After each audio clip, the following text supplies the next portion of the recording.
Alors voilà, c'est parti. Voilà donc mon livre La queue du castor, mon nom Karine Bourme. Donc aujourd'hui, en fait, je vais vous lire un petit extrait de l'introduction, en fait.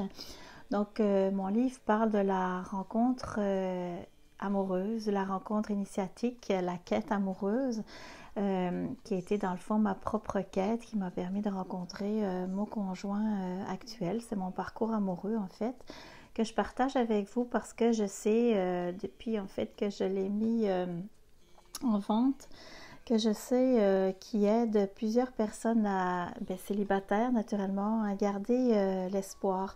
Je vous recommande ce livre, ça va bientôt être la Saint-Valentin, je vous recommande ce livre à offrir à vos amis célibataires pour quand ils auront un petit coup de blues, que ça leur redonne un peu de punch et qu'ils y croient encore.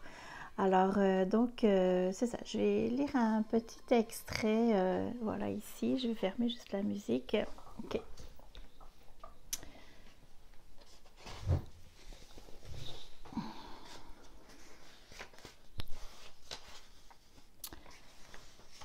Alors donc la queue du castor.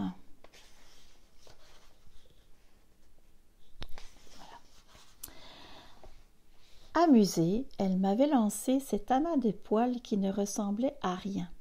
Tiens, toi aussi tu auras ta queue de castor, avait-elle dit. Il te faut quelqu'un qui rit. Oui, ok.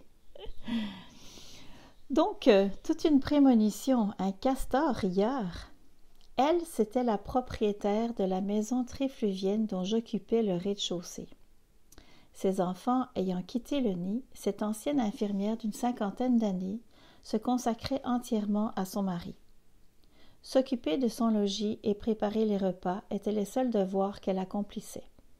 Elle partait magasiner presque tous les après-midi et j'imagine que c'est au cours d'une de ces promenades qu'elle avait trouvé ce machin truc à poil.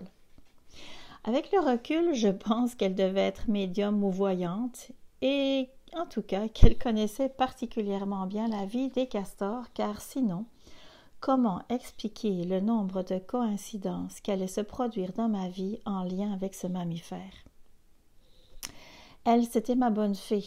Je la remercierai jamais assez de tout ce qu'elle fit pour moi dès mon arrivée au Québec.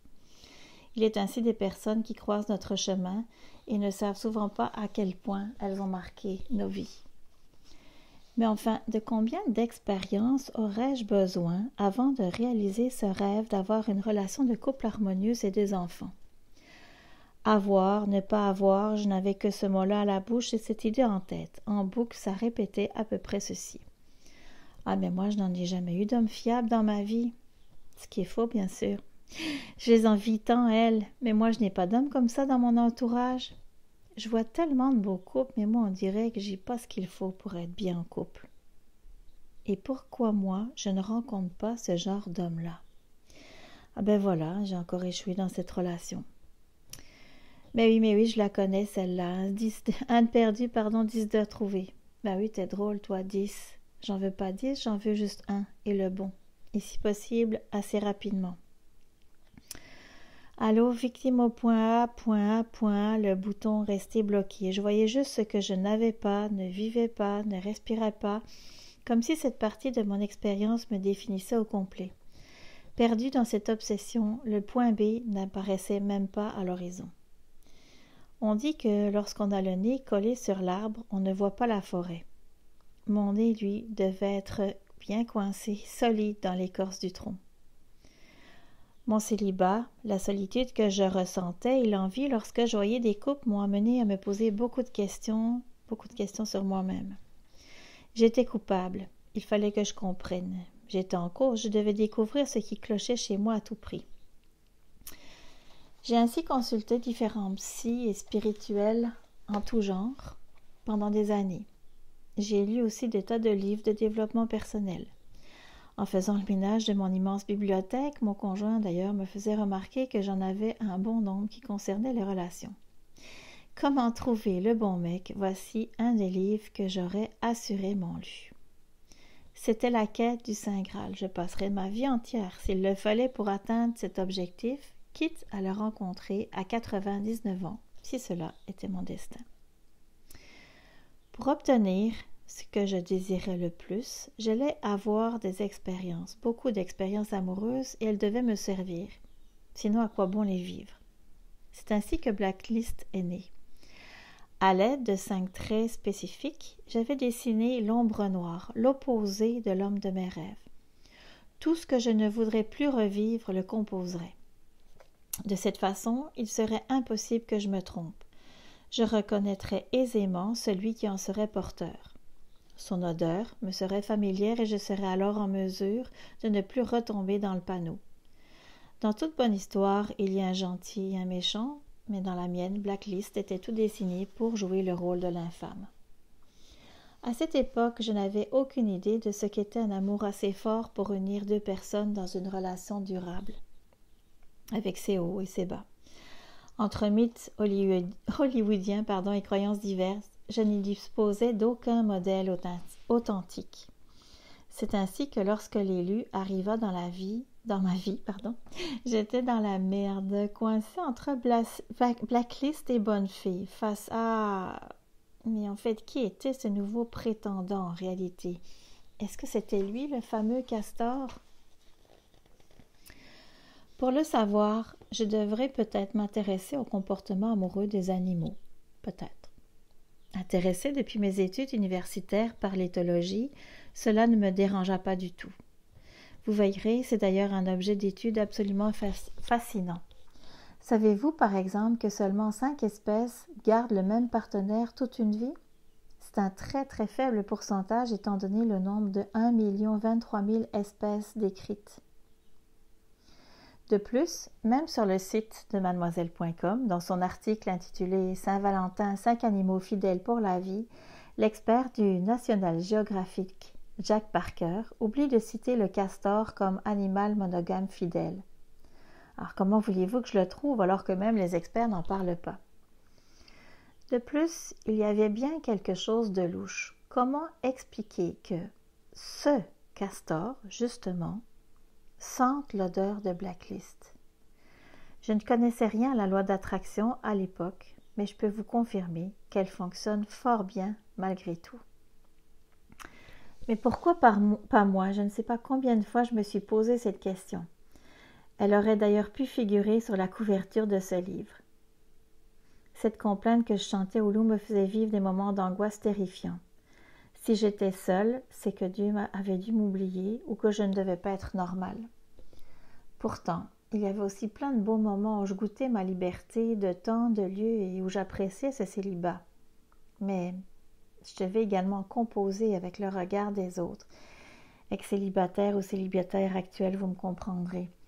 C'est comme s'il était écrit sur mon front que j'étais célibataire partout où j'allais et que j'entendais « elle doit être trop difficile, trop exigeante, elle ne sait pas vivre avec quelqu'un ». Je me jugeais tout autant moi-même comme étant inapte. Et la réalité de mes expériences vécues me le renvoyait bien. Il y a pourtant eu ce jour que vous découvrirez bientôt où tout a basculé enfin. Je m'excuse. Voilà. Alors, je m'arrête ici dans ma lecture. J'espère que vous comprenez un peu où je m'en viens avec mon histoire. C'est sûr que oui, je pense que c'est vraiment un livre qui peut être intéressant pour plusieurs célibataires, comme je le disais tantôt. S'ils ont un coup de blues, ça peut, je pense, les aider. Moi, je me souviens que des livres ou des reportages ou des vidéos que je voyais de personnes qui vivaient des situations similaires à la mienne m'aidaient à cette époque. Donc, mon livre, en fait, est une petite contribution aussi pour remonter le moral à ce célibataire et croire que tout est encore possible, ce qui est vrai parce que vraiment j'ai eu un parcours assez difficile sur ce plan-là. Alors voilà, et puis mon site, voilà, je vais parler un peu de mon site de rencontre parce que j'ai un site de rencontre en fait qui est basé sur la nouvelle numérologie. Donc c'est la numérologie qui est adaptée en fait aux énergies nouvelles. C'est pas tout à fait la même chose que la numérologie classique de Pythagore. Je l'explique aussi dans le livre. Donc, oups, on le voit bien comme ça, voilà. Donc, est-ce que vous voyez? Oui, ok. Donc, en fait, mon site, c'est Aura, donc H-O-R-A, rencontre.com. Donc, Aura rencontre, tout ça collé.com. Sinon, vous allez tomber sur plein d'autres sites de rencontres qui ont effectivement rien à voir avec mon site à moi. Où en fait, je propose à des célibataires de se rencontrer au niveau de leur compatibilité numérologique. C'est en fait inspiré de la rencontre entre moi et mon conjoint actuel. En fait, puisque sur les 4 nombres du code Aura, nous en avons 3 en commun. Donc, c'est de là que ça vient. Je vais laisser ça comme ça, parce qu'on dirait que... Voilà, ok. Et donc sur mon site, en fait, Aura Rencontre, vous avez en fait un espace membre. Donc, vous devez vous enregistrer avant d'avoir accès aux produits et services. Ça sécurise vos données personnelles. Et ensuite de ça, une fois que vous avez votre mot de passe, que vous avez créé votre espace membre, vous allez en fait vous reconnecter avec votre mot de passe. Et là, vous avez accès à tous les services, dont naturellement l'abonnement Aura Rencontre.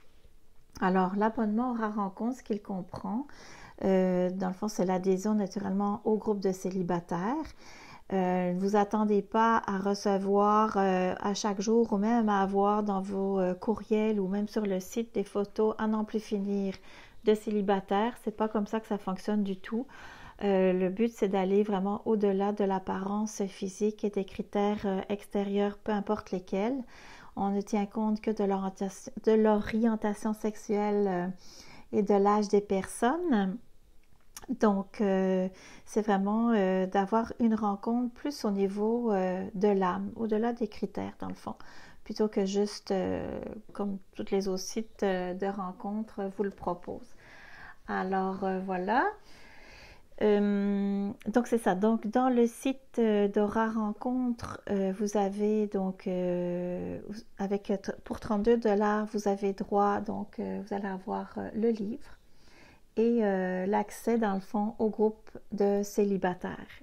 Et également, actuellement, ce qui est gratuit pour les nouveaux membres, c'est que nous organisons une soirée de Saint-Valentin au Mandala Sacré à Trois-Rivières. Donc, si vous êtes du Québec, bien, vous profitez également de ça. Fait que je vous laisse là-dessus. J'espère que ça a été instructif pour vous. Bonne fin de journée.